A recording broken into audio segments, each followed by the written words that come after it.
Bien, buenas noches. Gracias por la invitación del Writers Guild y por la invitación de Johanny también. Thank you very much for having me here. It's really an honor.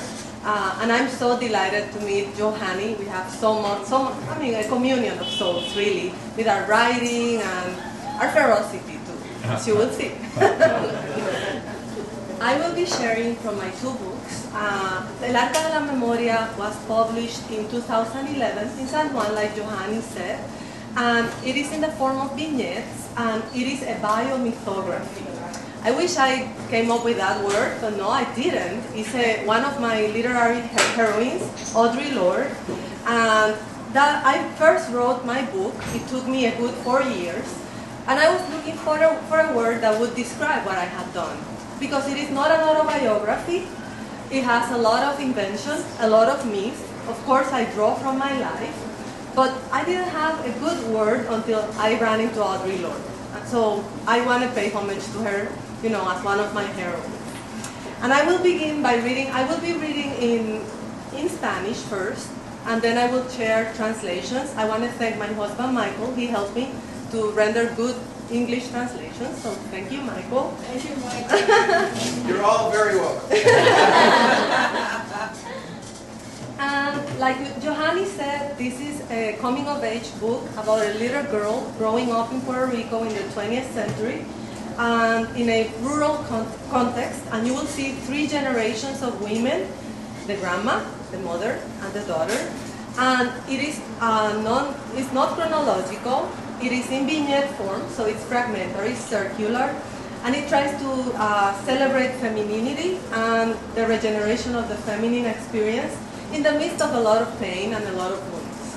And I will read for you first the first vignette in Spanish, which is what I call a viñeta prólogo, y se titula Una biomitografía la mía.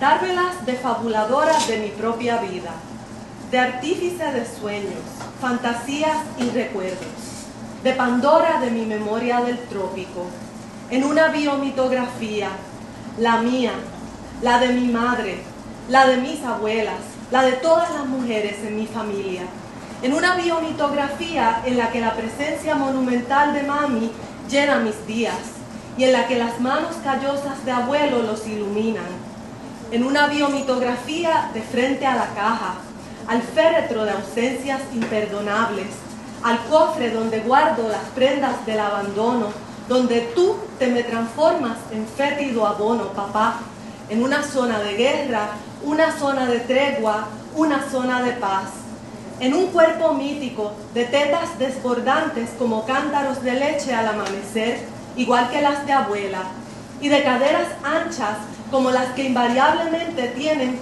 todas las mujeres en la familia, las crueles así como las amables. Una hebra arquetípica que a todas nos conecta, células vivas, y a cada una de nuestras historias, muchas y la misma. Voy a leerla en inglés ahora.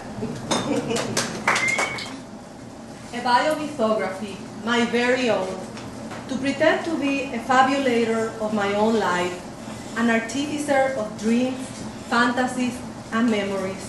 To pretend to be a Pandora of my memory of the tropics in a biomythography, my own, the one of my mother, the one of my grandmothers, of all the women in my family, in a biomythography in which the monumental presence of Mommy fills up my days, and in which grandpa's calloused hands illuminate them, in a biomythography in front of the casket, in front of the coffin of unforgivable absences, in front of the case where I keep the tokens of abandonment, where you are transformed for me into fetid manure, Papa, in a zone of war, a zone of truce, a zone of peace, in a mythical body of overflowing teats like milk jugs at dawn, like grandma's, a body with white hips like the ones that invariably all the women in the family have, the cruel as well as the kind, an archetypical strand connecting us all,